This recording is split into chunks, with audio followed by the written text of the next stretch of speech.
అమ్మవారి చుట్టూ అనేక మంది రుద్రులు రుద్రాణులు, అనేక మంది కోటాను కోట్ల దేవీదేవతల స్వరూపాలు చింతామణి నివాసంలో ఉంటాయని మనకి తెలియచేయబడింది కదా.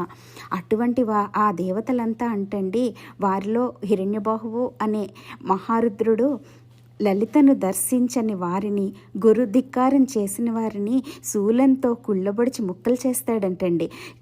త్రినేత్రాగ్నితో కాల్చివేస్తారంటండి. పుత్రమిత్ర కళత్రంగా వారిని సర్వనాశనం చేస్తారంటండి. అంటే లెక్కకు మించిన రుద్రులు ఉంటారు కదా, వారంతా తప్పుగా అమ్మవారి భక్తుల ఎడల ప్రవర్తించిన వారికి విధించే శిక్షలు అతి కఠినంగా ఉంటాయని కూడా మనకి తెలియచేయబడింది. మనం ఎంతసేపు అమ్మని పూజించండి అని తెలియచేస్తున్నాం తప్పితే, అమ్మని పూజించే వారిని విమర్శించే వారికి కలిగే శిక్షలు ఏ విధంగా ఉంటాయి? అమ్మవారి భక్తుల్ని విమర్శించేటప్పుడు కొంచెం తెలుసుకుని, ఆ అమ్మవారి తత్వాన్ని అర్థం చేసుకుని, పూర్తిగా పురాణాలన్నీ చదివిన తర్వాత మాట్లాడితే బాగుంటుందేమో అని నాకు అనిపించిన విషయాలు మీతో షేర్ చేసుకుంటున్నాను.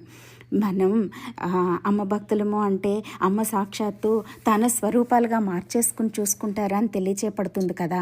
అటువంటిది అమ్మ భక్తుల్ని హింసిస్తే ఏ విధమైన శిక్షలు ఉంటాయి అంటే, కేవలము ఆ విమర్శించిన వాళ్ళు, వాళ్ళని బాధ పెట్టిన వాళ్ళు, వాళ్ళకి మాత్రమే కాకుండా వారి చుట్టూ ఆ కుటుంబంలో ముందు పుట్టిన తరాలు, తర్వాత పుట్టిన తరాలు కూడా భయంకరమైన శిక్షలు అనుభవించేలాగా ఆ కోటానుకోట్ల రుద్రులందరూ శిక్షిస్తారు అని కూడా మనకి తెలియచేయబడిందండి.